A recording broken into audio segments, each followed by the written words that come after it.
Hello everyone, this is PK Entertainment and we are back again, and we're going to talk now about Stargirl and an episode standout here, the penultimate episode of the season, episodes 12, titled Stars and Stripe Part 1.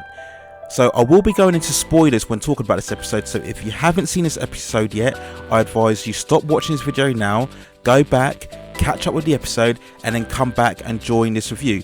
Also hit that like and subscribe button and help me progress this channel as I continue further on with it, providing you with more content. So we go now to this episode. I think overall it's a very action-packed and exciting episode, capping off really what's been a great run, certainly of the last 4, maybe 5 episodes, where we've seen great character development, great action, great emotional beats and story arcs between all of the cast of characters. Some of the villains have emerged as really strong presence, probably some of the best villains within the whole of the CW show or CW verse. So overall, the show is really proving to be a strong contender, certainly in its first season. So this episode we picked up after last week, where we saw Courtney and her failed reunion with her father, where he turned out to be not the genuine father that she hoped he would be.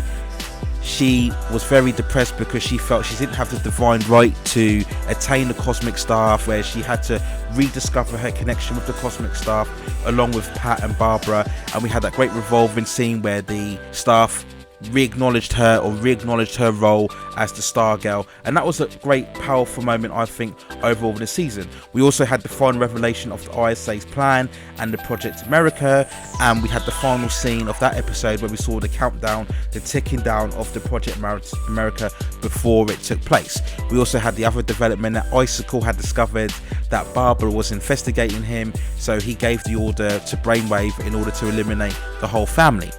So we picked up from this episode where we had a very strong opening, where of course we saw Sportsmaster and Tigress reenacting that order from Brainwave and Icicle in order to eliminate the family. Now you could argue, why didn't Brainwave do this himself? He's clearly the most powerful of the ISA.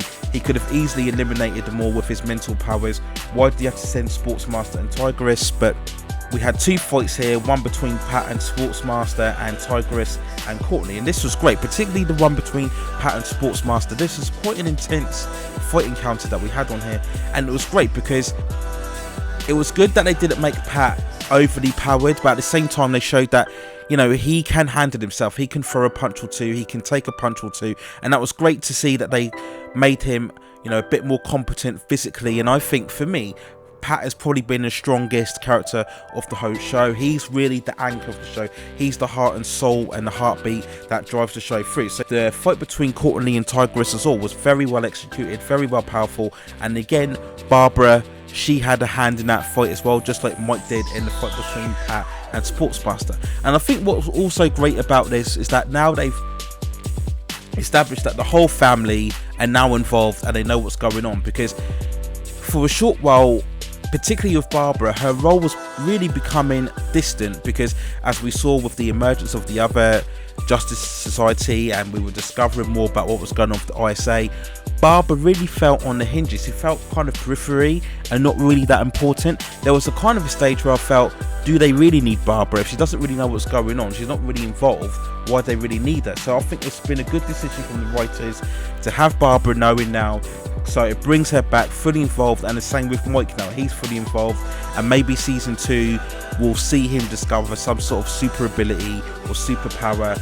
We had great scenes with Mike and Pat.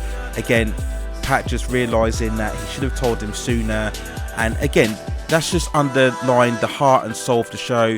We had another great scene between Pat and Barbara. She was obviously disappointed because she was being kept in the dark in the beginning, but you can see she's slowly coming around. She's slowly beginning to understand why Pat kept the secret from her, why he took them to Blue Valley to keep them safe. So I think that's great. It's always good to see that when you have characters who realise the bigger picture and what's sort of going on. We also had another development with our man as he was continuing to try to crack the code that was left by father. He was trying his birthday and his father's birthday and the mother's birthday, and it wasn't really working out. And I think they initially made the connection with the Mustang and that sort of breakthrough.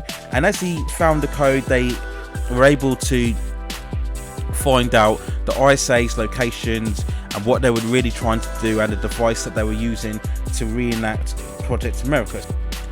A prior development as well was that we found out that the Fiddler had been assigned to help Sportsmaster and Tigress eliminate the family following their initial failure.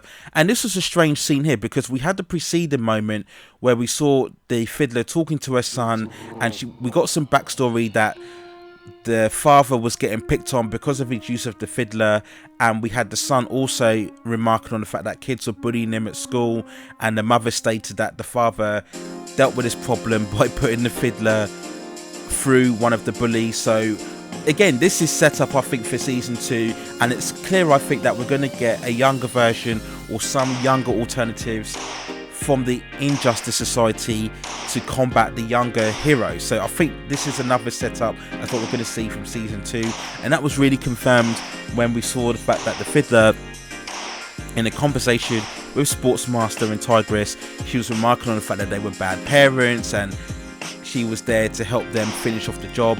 The parents didn't like that, so the mother ended up killing her. So it was really one of those where you think, is it really true? Is she really dead? Because again, she kind of seemed like a pointless character.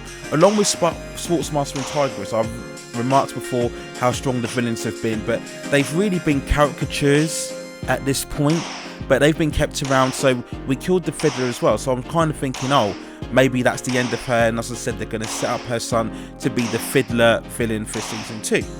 So we go to the last development and we find out the real plan of the ISA and Project America.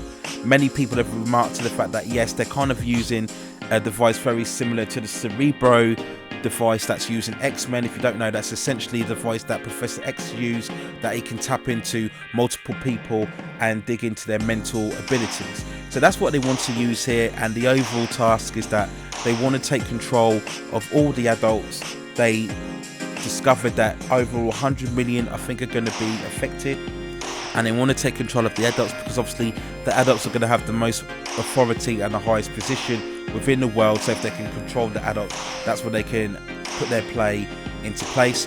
So you can understand that, and obviously the writers did this because they want to set up the finale so it will be the younger characters that are primarily going to be involved in stopping the ISA. So that's why they did that. So a bit convenient, yes, but overall that makes complete sense. So overall, very exciting, very action-packed, up in the stakes, up in the ante. It's going to be very interesting to see what goes on in the finale, which I'm sure is going to be very spectacular. And yeah, overall, I've been very pleased with this season. It's been very strong, great characters, great villains. In particular, I think some of the best villains that we've seen within all of the CW shows or the CW verse. So it'll be interesting to see how they end this first season. We all know it's been renewed for season 2, so will it end on a cliffhanger to get us all interested for the second season? Most likely it will do. But yeah, just looking very forward to see how this finale pans out. So overall, a very action-packed, very exciting episode, setting up and up in the ante for what we're sure to see a very spectacular finale. So let me know what you think in the comments below. Do you think this has been one of the best episodes of the season? Going back on previous reactions, I can see that a lot of people enjoyed episode 10, which I believe was the Brainwave Junior episode, and a lot of people liked the previous episode, episode 11, which wasn't as action-packed, but certainly was a lot more emotional and touching in its revelations. But I just think overall this was a great episode, because I think when you're hurtling towards the season finale, you should always go into it with a 2-parter or a 3-parter, because the season finale should be the most action-packed, it should be the most significant and dramatic of any season, and it should also leave cliffhangers to get you excited for season 2. So very pleased with episode Standout, 12th episode of the season, Stars and Stripe. But let me know what you think in the comments below. Did you think was this a great episode, or do you think there were other episodes within the season that were a lot stronger than this one? So those are my thoughts for now. Take care of yourselves, stay at safe distances, and I will see you very, very soon.